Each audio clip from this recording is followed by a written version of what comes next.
rolou lá na Venezuela um plebiscito para ver se a Venezuela deveria ou não anexar a região de Essequibo, né, que é 70% do território da Guiana. E venceu sim. O que vai rolar agora? Quem vai contar pra gente é Ad Ferrer.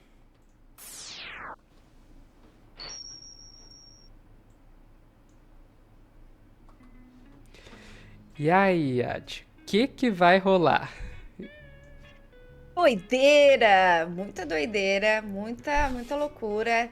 Isso aqui é uma disputa centenária que, assim, tem a ver com colonialismo, tem a ver com várias situações.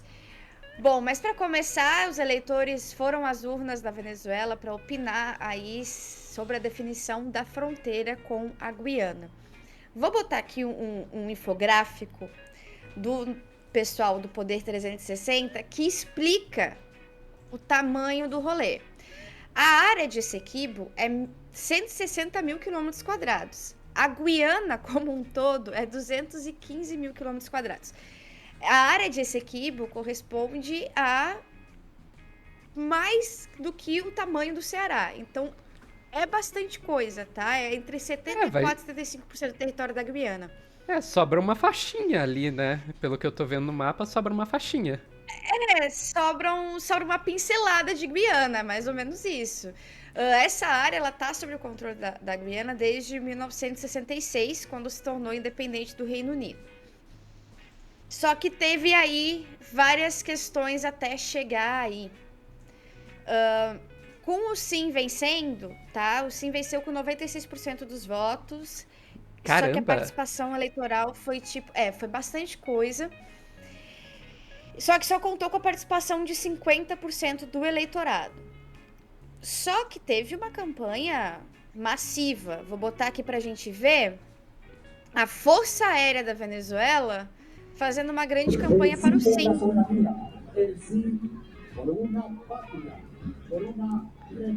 Ah, agora que eu entendi. Então, sim. Aham.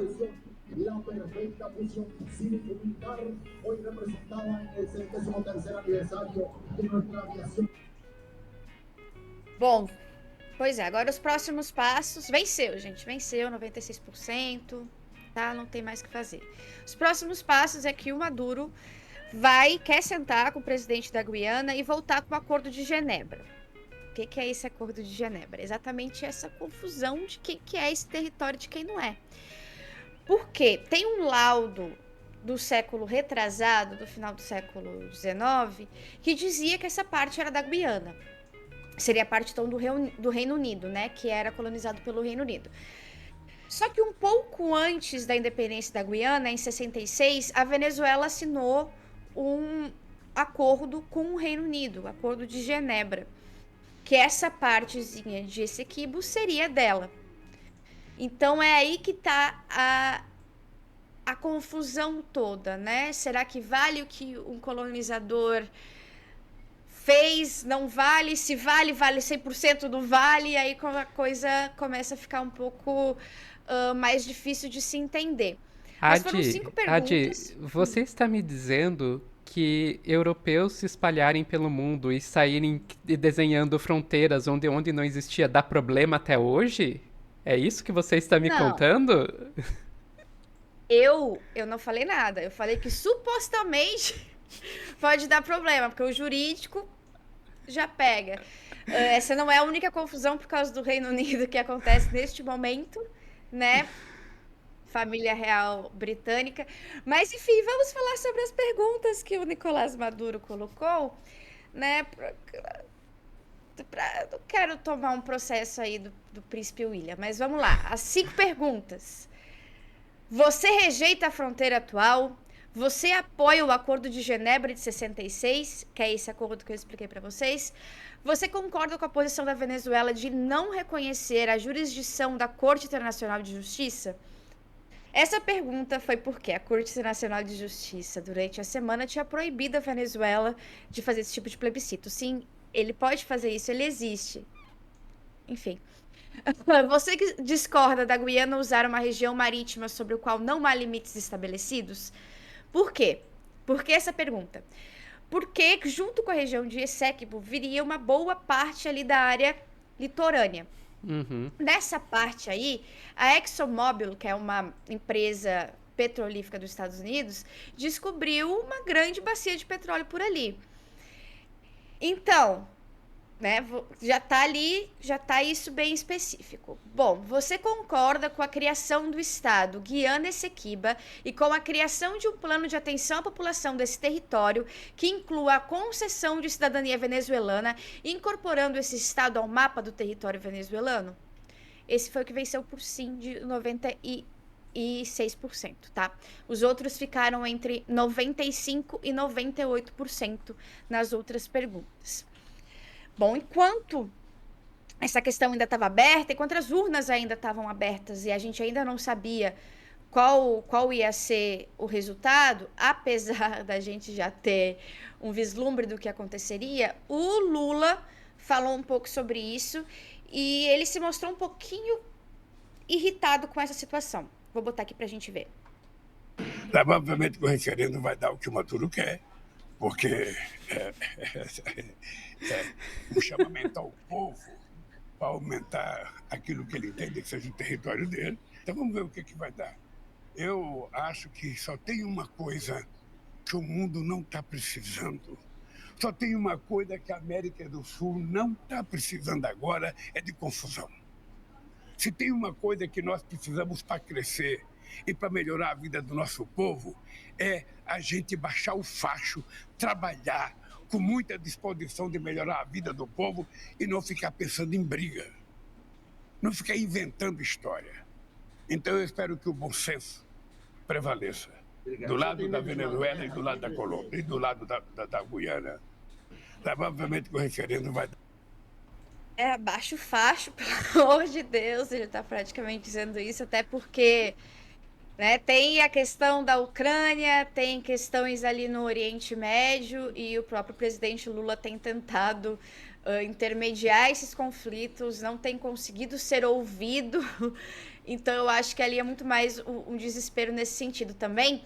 E também a questão da fronteira, né, que seria um conflito estourando bem na nossa fronteira. Fronteira. E por mais que não tenha um perigo a nós, né? Porque o Brasil é um país muito pacífico, é o país mais pacífico que temos aqui por enquanto, com os de fora, tá? Não com os de dentro, só queria dizer isso. Mas o Ministério da Defesa está em alerta máximo ali na fronteira de Roraima, que faz a fronteira com os dois países, então fica muito ali naquele meio. É um negócio bem complicado, mas... E poderia respingar aqui, principalmente com fuga de... Se houvesse algum conflito armado, de fuga de refugiados, etc, etc. Então, realmente é um problema que o Brasil teria que mediar, quase como uma obrigação. E bem no meio aí de tentar também uma volta do Brasil ao cenário internacional de uma forma mais pacífica. Então, a gente... E como player... né? Player regional, hegemonia regional. Então, a gente não conseguir mediar isso ia ficar muito ruim para o Brasil em qualquer perspectiva. Até porque o Brasil também tem acordos a serem fechados aí para abrir o Mercosul e abrir os BRICS, né? Então, realmente é uma situação que, para a gente, por enquanto, fica um pepino diplomático, mas que poderia se escalar. Só que, bom, os especialistas acham que não há perigo de algum conflito armado ali naquela zona, mas não se descarta porque tudo é possível em cenários como esse. Lembrando que as guerras sempre são por territórios, as guerras e o que aquele território tem de riqueza ali, material. Raramente é por uma coisa assim específica e normalmente essas outras justificativas são apenas para limpar a imagem de que você tá afim de um território com petróleo, né? Enfim. Pois é, amiga, o que eu vejo aí é só torcer para que realmente não estoure esse conflito e que, caso estoure, não envolva o Brasil no meio, porque do jeito que andam nossas Forças Armadas era capaz a gente virar uma Guiana do Sul. Mais alguma coisa pra... Como é que está o seu espanhol? Oh, acho que tá, acho que tá. Acho que vai. Tá Dá pro bem? gasto. Então tá, Nicolás, se tu me quiseres, né? Do jeito que tá indo, a gente vai ter uma outra versão da música de Chico. Era isso, então. Muito obrigada, Adi. Muito obrigada também pra você que ficou aqui vendo a gente até o final desse vídeo e tchau, tchau.